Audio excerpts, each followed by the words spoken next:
is WUGI Capital, and you have 15 minutes. Hello all, my name is Jack Salamati. Today I'm here with Jacob Block, Nathan Berman, Reed Marks, Ryan Tooker, and Terry Zaim.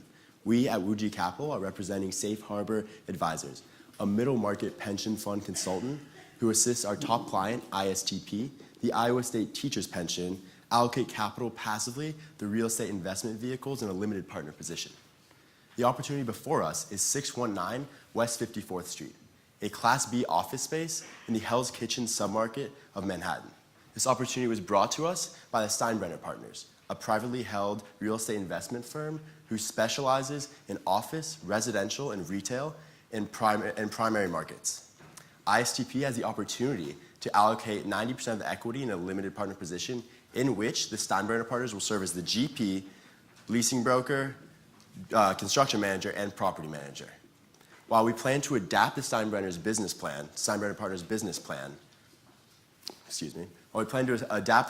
Partners business plan, which we'll address later, they currently see the upsides in raising market rents up to market value up to 18%, leasing up the remaining vacancies in the 3rd through 10th floor, and most importantly, using the unique M24 zoning of the property to bring in lab spaces and the associated higher rents. ISTP is a conservative investor. They invest in core and core plus properties with low loan-to-value and targeted IRRs between 7 and 11%. This property in particular has leases that expire on a rolling basis within a 12-year time period. We recommend that Safe Harbor Advisors does not accept the deal as is, but rather suggest to Steinbrenner Partners a lower-end Class A office conversion. Although the lab conversion presents a lot of upside, we believe the risks are way too high for ISTP's risk appetite.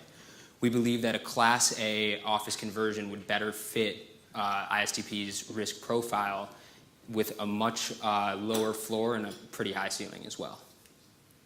While the matrix depicts a very ISTP invests in low loan-to-cost ratios to help better manage the risk. So taking this going forward, ISTP in the risk appetite and ISTP's investment parameters, we prefer the insurance credit facility option, which is 60%. It's a lower fixed income or interest rate. So taking this into account, we expect interest rates to rise over the coming years. So we see the fixed rate as a very huge advantage over the floating LIBOR.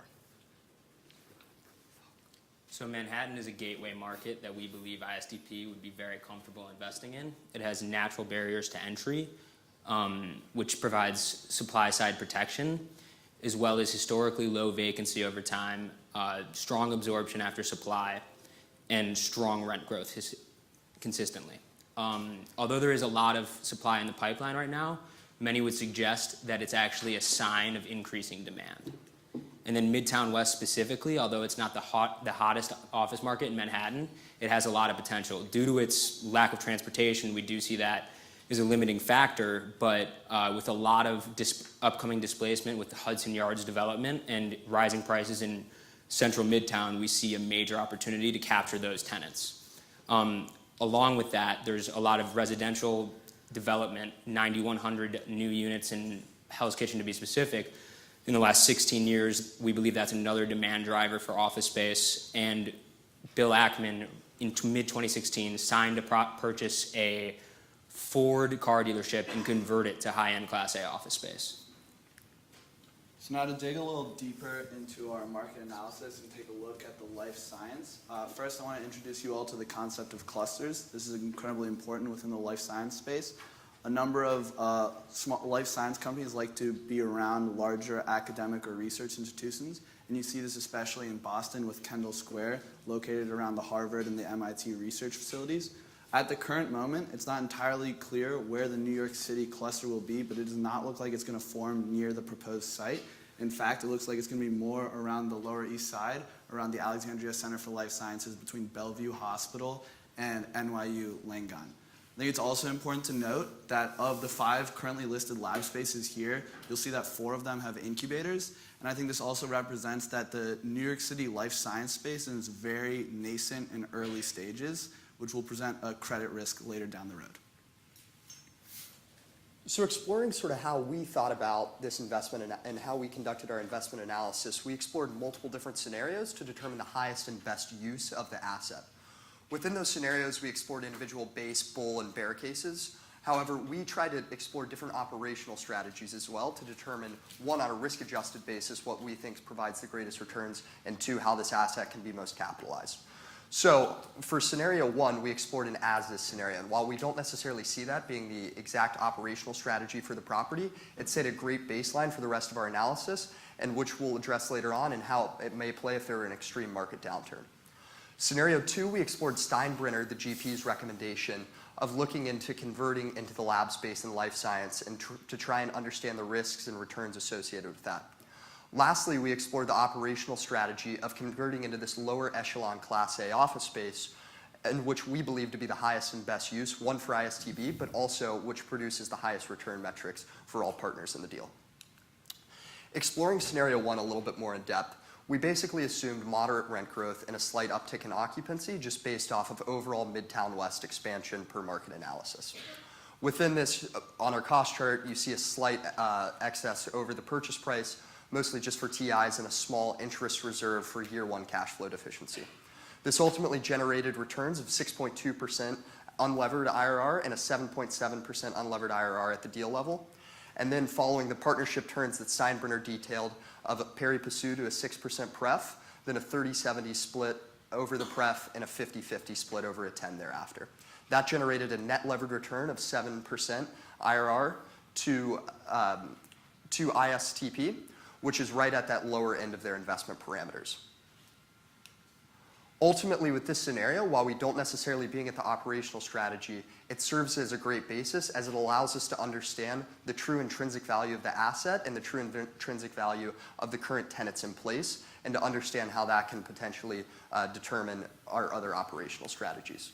So breaking down scenario two a little bit further and looking into the lab space. Market comps suggested that lab space would generate about $70 a foot in rents. However, taking sort of a step away from the actual modeling side of it and just thinking more conceptually, when we look at the extreme build-out cost and the risks associated with that, not only is it outside of ISTP's investment parameters, additionally, it's not the most lucrative option. So we estimated about $200 of conversion costs per foot to convert into lab space. Additionally, we had to underwrite about $300 in TIs per market leasing comps for these lab space tenants and 14 months of free rent on top of that. So when you think about this, at $70 a foot, that means you're not cash flow positive and not stabilized until year 8 or 9 of the deal. From a levered basis, we actually weren't even able to conduct great analysis on it because both financing options we had matured in year 5, so you weren't able to really extract any value, and as a result had to capitalize a considerable portion of interest reserves up front, which is why you see such a low unlevered IRR figure of 2.6%. Additionally, from a qualitative perspective, we see great risks in this case. We actually don't believe tenant demand to be as high as Steinbrenner's email may have suggested, as we think the relatively nascent nature of the industry won't drive as much tenants up front. Additionally, when we think about ISTP's investment parameters again in the context of risk, we're searching for very high credit quality tenants. When we look at their historical portfolio, we see Class A multifamily in primary markets, Class A office space in primary markets. We don't see extreme capitally intensive projects with high conversion costs, et cetera, just because it's outside of their parameters. So the creditworthiness of these tenants also further mandates that the scenario 2 is not the best option for this property. Additionally, there's a co-tenancy risk. So actually, when we modeled out this scenario, we looked at terminating all rents in the first month because, one, from a build-out perspective, we wouldn't be able to build out the space on a rolling basis, floor by floor, because of how intensive the build-out process is for lab space, and that you couldn't be installing fume hoods on floor 3 when you have a medical office and surgeries going on in floor 4. So we had to look at essentially terminating all leases at the beginning of the investment period, and then building straight up from there, from floors, retail on the first floor, and then floors 2 through 10 of going through with the necessary lab space conversions. So that created the co-tenancy risk of basically requiring this asset to be entirely lab space. Additionally, as we addressed, there's just it's very capital intensive and it's not in a great market segment regarding the clustering. And lastly, Steinbrenner, who plans to serve as the operator of the asset, does not have operational expertise in the lab space department. So now to dig a little further into the viability of the building as a life science space, here we have a number of criteria and we're going to stack the building against them. As you can see, the building does well on floor plate size, column spacing, and floor loads, but it fails to meet the minimum requirement for slab-to-slab height, which will result in us not being able to capture the highest rents available. Also, there are a number of other factors here that we were not able to uncover during the due diligence process that we want to learn more about, such as electrical capacity, covered loading docks, and freight elevators. So with that in mind, we continue to recommend that Steinbrenner stay away, or that we stay away from using this site. And again, just reframing this in sort of the context of ISTP's investment parameters, what we see here is that they're an investor who likes to allocate to stable cash flow generative assets, core and core plus, in primary markets.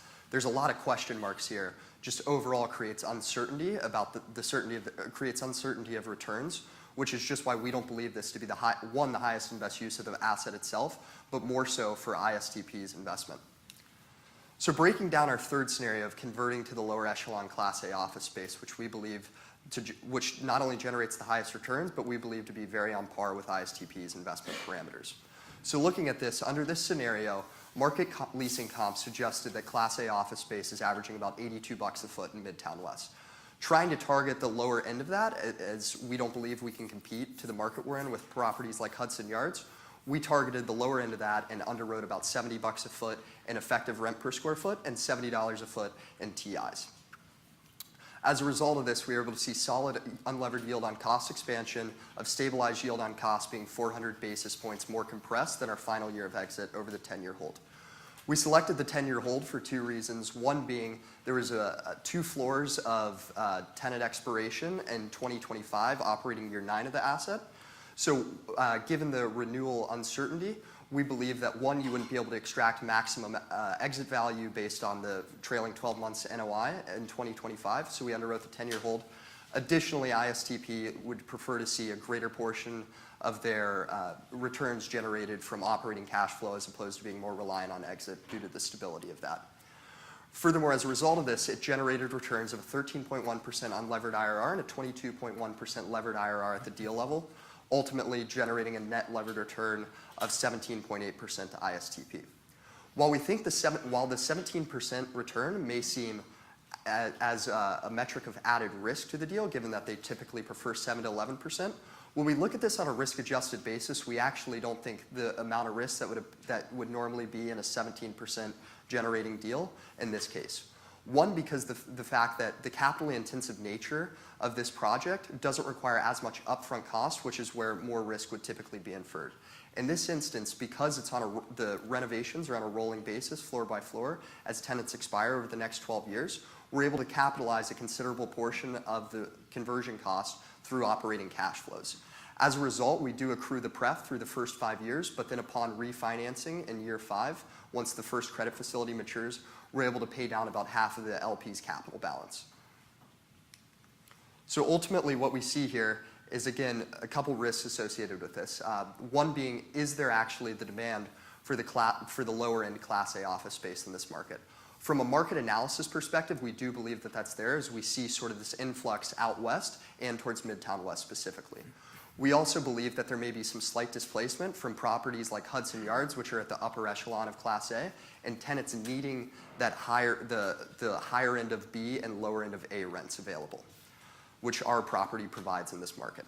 Additionally, the construction risks seem to be outside of ISTP's investment parameters. Usually, however, in this scenario, we actually believed them to be quite on par as we're able to capitalize it predominantly through operating cash flow. So we, in conclusion, are going to advise to not go with the lab deal, but rather suggest the lower end Class A conversion. We want to let the early players take on the risk of taking in tenants that are startups and incubators with lower credit quality. We would rather develop it into a lower end Class A asset where we can get strong tenant strength tenants, and we can build it out on a rolling basis to maintain cash flow while we're building and be able to cover our debt service. And as you can see here, we have leases expiring throughout the duration of our investment horizon, but there's a large amount of demand coming into the market. And as you can see, Scholastic signed in 2016 a lease for 2017 for quite a large amount of square feet, as well as Glencore, and those are the types of tenants that we want to target. Thank you very much. We'd be happy to take any questions now.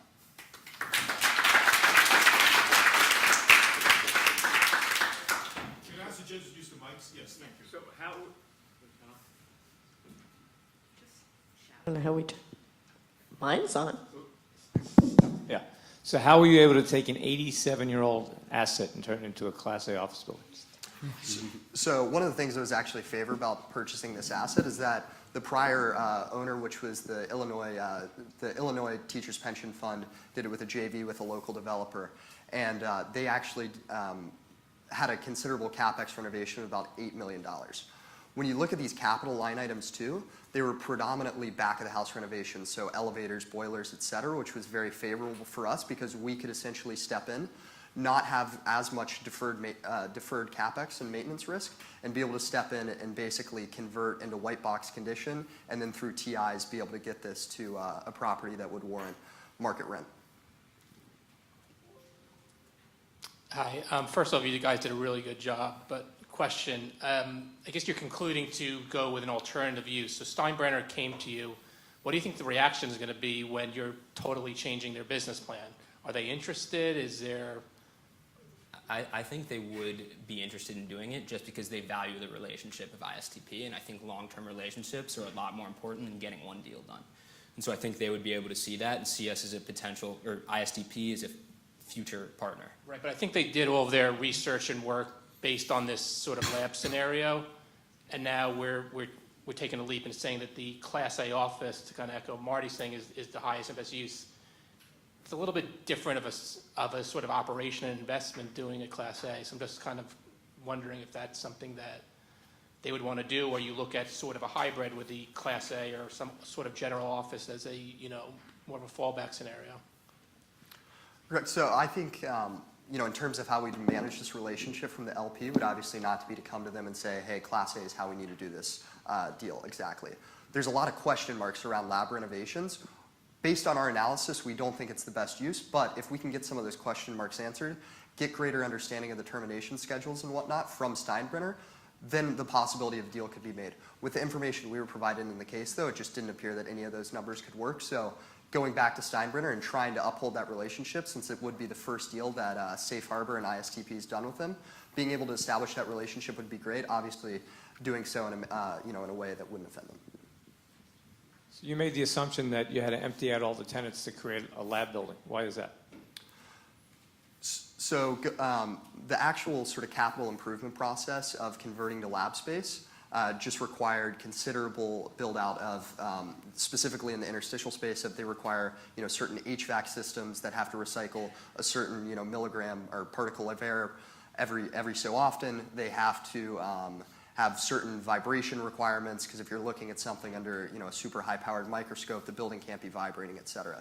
So not only are there question marks about the building being in that position and how much we would actually have to invest, and we did have to make a somewhat broad assumption of $200 a foot to convert, but we believe that just because of the capitally intensive nature of this project, we would have to kick other tenants, or essentially terminate those leases to be able to really go in and renovate the building properly, because if you were to go in and try and do it on a rolling basis, not only do we think one wouldn't be possible physically, but two, in terms of how it would cannibalize your current tenant's business, would not work. Go ahead. How did you look at the ground floor space? You haven't really spoken about that. What happens with that? So the retail space we looked at, I believe I can pull up. That's for office. But essentially for the retail floor, what we looked at, and the rents are right there under the summary financials and occupancy.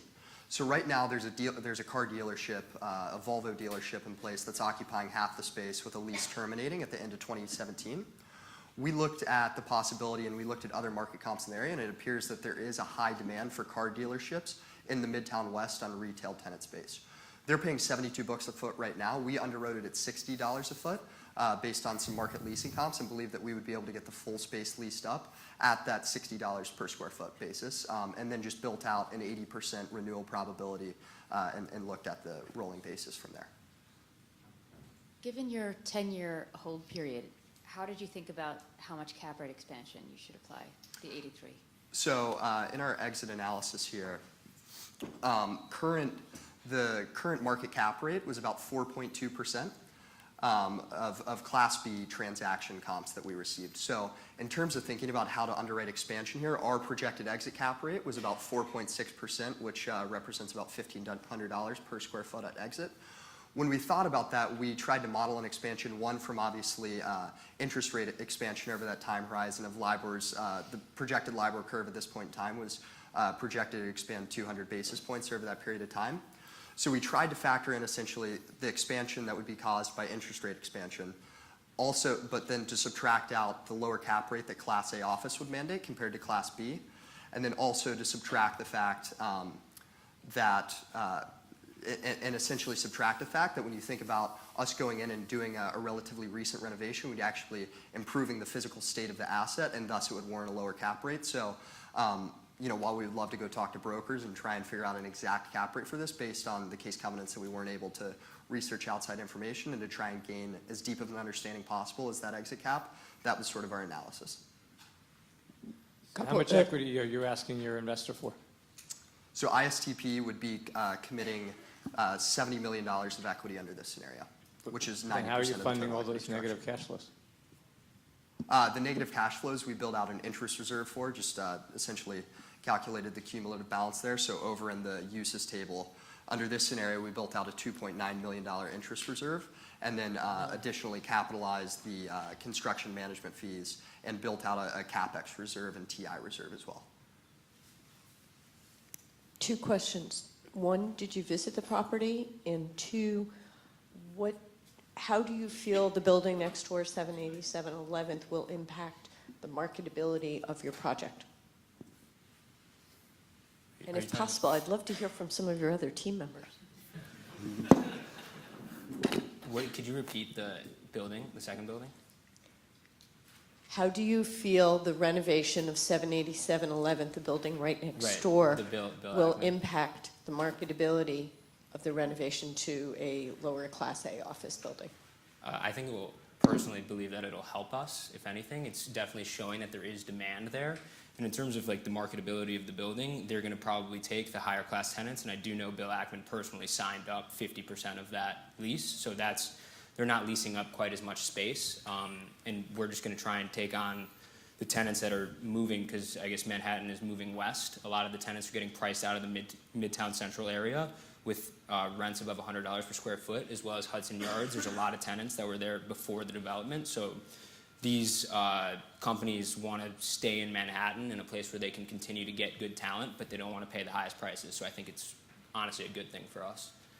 Did you guys visit the property? Oh, we did not. What are you looking at as your comps? I see you put in like 330 Madison Avenue and 601 West 26th Street, but are there any other comps outside of, I guess, 787 that you looked at? Because it's not a really traditional office location for Class A tenants, at least. I mean, I don't know how many we were technically allowed to be pulling given the case rules, but I think like kind of what we were seeing is like a vision to get a step ahead of most people, and we're really seeing the opportunity to capitalize on the displacement of these tenants and the movement westwards in Manhattan. And is the idea to get large tenants to fill the entire floors or to subdivide it? I think we're pretty flexible, but ideally we would do it floor by floor, which is 32,500 square feet.